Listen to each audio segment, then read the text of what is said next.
Good morning, Jameson. Good morning, Joseph. Good morning, Ben. Good morning, Ben. We're going. I figured to get a Benjamin back. We're going formal today. Benjamin. Does anybody else call you Jameson? Because I know you don't like it. Aside from me and Ray. It's my name. I like it. We got a nice mix. Yeah. Keep you on your toes. Straighten you up a little bit. Yeah. Proper. Well, good morning, guys. How you guys doing? How's everything going? Hanging in there. Yeah. Yeah, it's going. Hoping the smoke from all these crazy fires up in Canada doesn't make its way down here, but it's crazy. We just on the TCC side. Rob was talking about it, and he's like, you can hear it in your voices, and I didn't really realize it. I'm hearing myself talking in my head, like you feel kind of like allergies and stuff nasally. like that. Yeah. I don't know. Wild. You don't buy it? That sounds a little psychosomatic or something there. Couldn't possibly be the pollen. Yeah. Yeah. Gross. It's gross one way or another. But it is early June. It is finally starting to feel like summertime. How's I guess starting with you, Joe? How's stuff going on the sales side? Customers? How's the world of selling freight these days? It's definitely still pretty challenging. I mean, stuff is pretty wide open out there. We're looking at it as a great opportunity to really start selling TLC to our carriers, new carriers, constantly vetting, whether it's warehousing, new rail contacts, Sure. whatever it might be. Looking at this as an opportunity to really, deepen our bench of offerings. So really getting out there in that regard. Spot market is basically nil at this point. I think a lot of the contracted side we're seeing is very strong. So looking to hopefully pick that up Q3, Q4. We're all kind of knocking on wood as much as possible, but yeah, that's kind of our main focus right now. What does that mean? You say the contracted side is strong. Like people are looking at. So any contracted freight that you might have with your carriers, a lot of customers are going direct to carriers and saying, "Hey, I have these volumes. Yeah. What can you offer me in contracted rates?" So 21, 22, we were seeing the spot market thrive. Do you have a truck? Do you have any way to get this there? Sure. Contracted rates at that point were null and void. It didn't matter. You were looking just to get your product to wherever it needed to go. So we're now in the more contracted realm, and it's from a shipper standpoint, pretty great. You're getting better rates. You can revisit your contracts and say, hey, what else can we get? Yeah.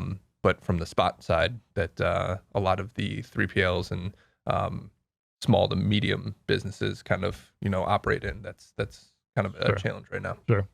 Well, I know one thing you guys focus on is obviously diversifying your offering and what you guys do. Always. And I know the transloading piece has been big for you guys. I think just being flexible and nimble and something that a lot of companies may not want to go down the rabbit hole of doing, because obviously there's all kinds of intricacies that come into it. But Jamie, I know it's something obviously you spend a lot of time overseeing and working on, whether it's just repackaging from rail cars to tank trucks or some of the more intricate repackaging jobs you guys do. But I know it's a big focus for you and has been popular these days, I'm sure. Yeah, I mean, we did run into, quite a few packaging opportunities and things like that when things were actually tighter as well. Just from, when there's limited supply, people trying to, divvy up those allocations a little bit more.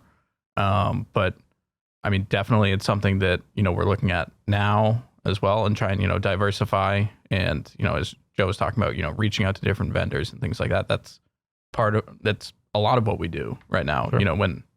When the sales side, comes down a little bit, then, we diversify, we try and get more contacts and try and build back up because it's going to turn around. We all know it will. Mm-hmm. So the best way we can position ourselves to move forward is really to diversify as much as possible, build up those portfolios, and then, hopefully hit the ground running. Yeah. You guys seen an uptick in stuff like that? People trying to get creative with packaging and repackaging and things along those lines. I'm gonna take this as a firm yes. Yeah. I honestly, I think there's, some of our contacts have reached out, whether they might be a little long in product and they're looking to, kind of repackage some of the orders that they had allocated for orders that might have since been canceled. Mm-hmm. Kind of placing them in different regions to, when things do open back up, can, start flooding the market and capitalize and honestly shore up some losses more than anything. Because if they've got product stateside, whether it came in or not, looking for different ways to, maximize that. Yeah. Yeah. And I mean, the other big thing that we're looking at is, I mean, as Joe talked about, with the spot market, really going down, that, brings down pricing along with everything else. Sure. And part of what's happened with that is really the truck rates have fallen so much faster than like the rail rates can, for instance. Yeah. So while some of the rail lines are, we're getting, much more positive feedback than we have in recent years, just because of how they operate as monopolies, and they just kind of give you the pricing and you go with it. Yeah. We have gotten a lot more, willingness to be competitive from many of them. Sure. But I mean, that's something where there's still, like with everything with rail and just the larger companies, larger lead times, all that, it still just takes so much more time for them to adjust that the truck rates and the truck markets just undercut them altogether. So it's really, looking with different companies, trying to figure out how we can be more flexible, how we can, really take advantage of, your direct rail car may not be the best price for you right now. You may be better off taking it in by totes, taking it in by bulk tanker, various other forms. Yeah, that makes sense.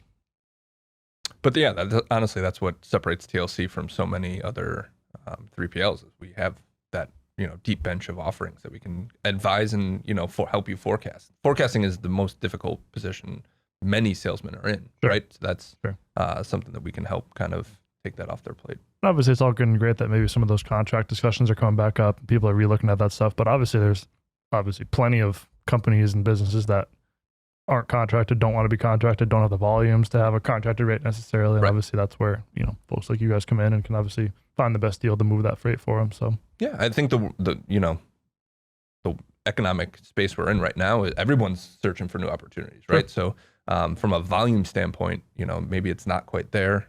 That's why I think from a spot versus contract, we still operate in a largely spot, space, but we're helping to, get some inroads for a lot of different customers and end users. Well, speaking of trying to find new opportunities, the two of you guys will be, I believe, traveling here soon. Savannah bound, 2 weeks. Yep. Chem and Agro show down in Savannah. So first time Jamie and I will be exhibiting down there. TLC's attended for the past couple of years now, but first time we're actually going to be having our own. I think first time at any show with a booth space, right? Or have you done one before? No, we've done a couple in the past, but this will definitely be the first one here. Yeah, it's a good show. We're always excited to be there and have gone for a long time. The attendance looks strong. I think last I looked at it, this was like a week or two ago, but there was like 1,300 plus people. So always a good one. Yeah. And cool that you guys have a booth space for the first time. Absolutely. Putting our best sales people outward facing. That's a compliment for you, Jamie. I mean, I've been added to sales. That's effective immediately. I mean, my first time on the road at a show to begin with. I mean, obviously gone on visits to various customers and various suppliers, just more from the operations standpoint. But definitely good to be on the road and it's a good show. Have that experience. Yeah, they do a really nice job, so it'll be a good one. Any final words, thoughts, comments on the freight market these days? Wise words of advice? Bring any and all opportunities. I think this is the time to explore, whatever might be out there. We're happy to take a look. Jamie and I love quoting everything, and we certainly have more time now than we did this time last year. So there's no reason we can't assist in anything at all. Sure. Yeah. Well, thank you guys. Good catching up with you. We'll see you in Savannah here in a couple weeks, and we'll catch you on the next podcast episode. Thank you, Benjamin. Thanks, Ben.